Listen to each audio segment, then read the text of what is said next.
In our modern interconnected world, social interactions are an integral part of our daily lives.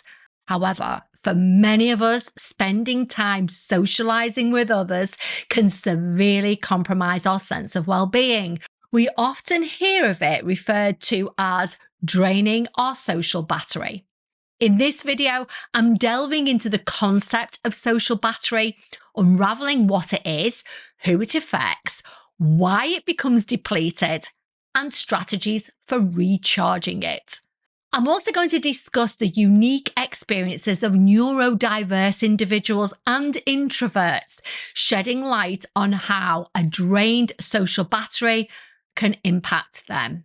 I'm Jo Banks. I've been a professional executive business coach for 15 years, and I'm sharing what I know.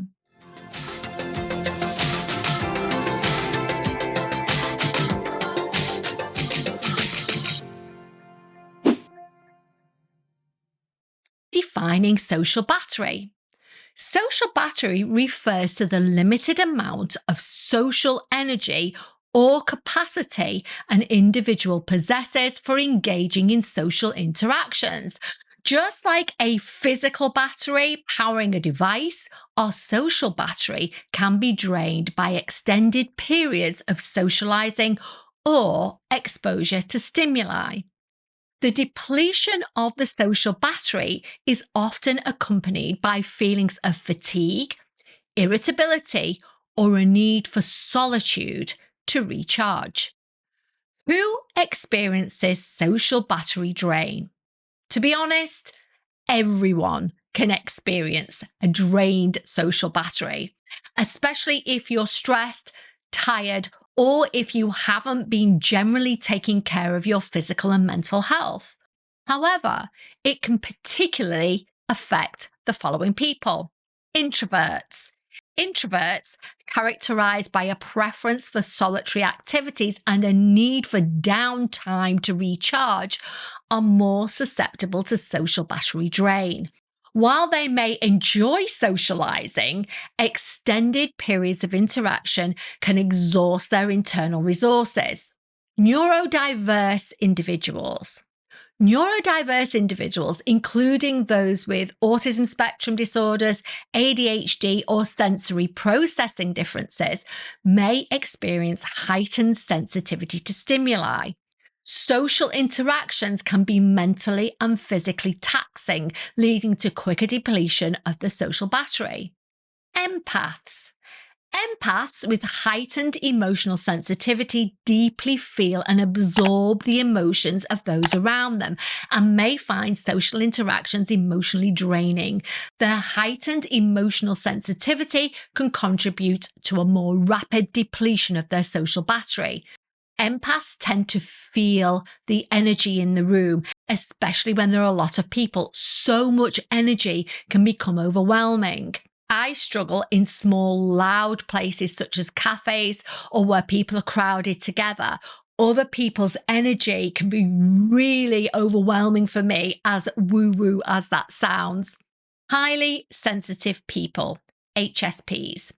Highly sensitive people who have an increased sensitivity to stimuli may experience a quicker drain of their social battery due to the overwhelming nature of various sensory inputs in social settings. Why does the social battery become depleted? Cognitive load. Engaging in social interactions requires continuous information processing, deciphering verbal and nonverbal cues, maintaining conversations, and navigating social nuances. This cognitive load contributes to the depletion of the social battery. Emotional labour. Socializing often involves managing your emotions and responding appropriately to others. This emotional labour can be particularly demanding, leading to emotional exhaustion and a drained social battery. Stimulus overload. For neurodiverse individuals and those with sensory sensitivities, social settings can lead to sensory overload. The barrage of stimuli, noise, lights, crowds, colours can be overwhelming for the nervous system, again depleting the social battery. Loop earplugs can really help reduce overstimulation. They filter out ambient background. I use them quite often in the types of environments that I can sometimes feel overwhelmed in, and I find mine invaluable, especially in a coffee shop or at the hairdresser's. They're brilliant tools. Extended social engagements. Long periods of continuous social engagements, such as social events or crowded gatherings, contribute to gradual depletion of your social battery. The sustained demand for social interaction can surpass your capacity, leading to fatigue and overwhelm. I often see this as well in trainers, and when I go and do full day training sessions, I can feel incredibly depleted afterwards. The impact on introverts and neurodiverse individuals. For introverts and neurodiverse individuals, the consequences of depleted social batteries can be profound. Introverts who thrive on introspection and solitude may experience increased stress, anxiety, or irritability when their need for alone time is compromised. Neurodiverse individuals may face challenges in maintaining social engagement due to sensory sensitivities, potentially leading to social withdrawal or even burnout. Strategies to recharge your social battery. Embrace solitude. For introverts and those with a drained social battery, embracing solitude is essential. Allocate dedicated time for rest, relaxation, and activities that bring you joy without the pressure of social interaction. I have a video on boundary setting that could be helpful here. I'll leave that link below. Setting boundaries. Clearly communicate your need for personal space and boundaries to your family, friends, and work colleagues. Establishing open communication about your social energy levels helps create understanding and support. Practice mindful socializing. If at all possible, opt for meaningful and mindful social interactions rather than overwhelming yourself with numerous engagements.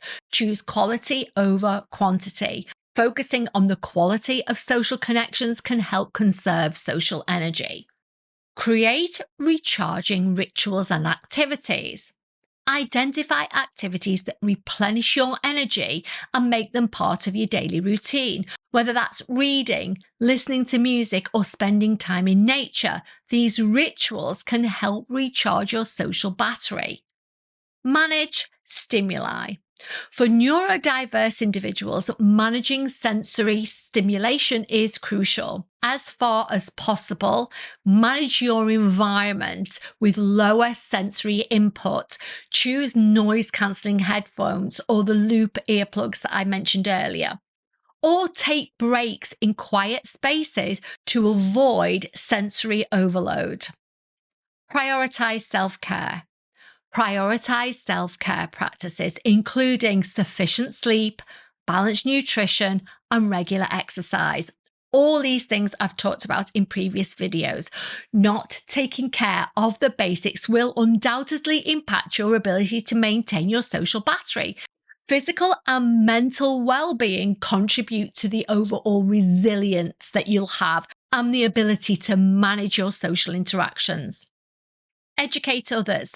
For neurodiverse individuals, advocating for understanding is crucial. Educate friends, family, colleagues about your unique needs, including the importance of respecting your social energy limits. People who are uneducated may not understand why you need to suddenly leave or need a time out of a social gathering and may even take it personally. Talking to them about it so that they understand what's happening can be helpful. If you're neurodiverse or know somebody that's neurodiverse, I have a free guide available to educate people on the basics of ADHD. I wrote it to help my neurodiverse clients explain to their friends, family, and co-workers on how their symptoms manifest and what they can do to support them. The link will be below. The wrap-up. Understanding and managing your social battery is a key aspect of maintaining a balanced and fulfilling social life. Relatively frequently, I see clients who find socializing difficult attempt to self isolate, adopting a more all or nothing approach. This isn't great either. As humans, social connection is a fundamental part of our well being. We need to be around people for our physical and mental health. Being around others generates oxytocin, and I talked about that in a previous video, often referred to as the love hormone. Oxytocin makes us feel safe, and when we're low on this particular biochemical, symptoms can include low mood, lethargy, and even depression.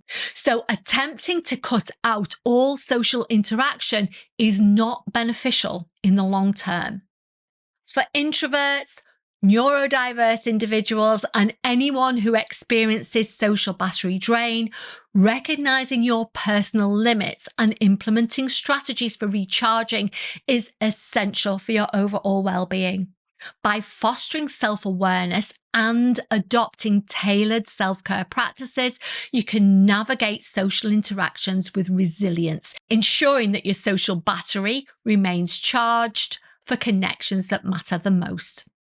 What next? If you've got any questions or comments on this topic, please leave them in the comments section below. I read everything and genuinely love interacting with you all. As always, please remember to like, comment, subscribe, and hit that notification bell so that you don't miss a thing. Finally, thank you so much to everybody who watches until the very end, and thank you so much for your continued support. It really does mean the world to me.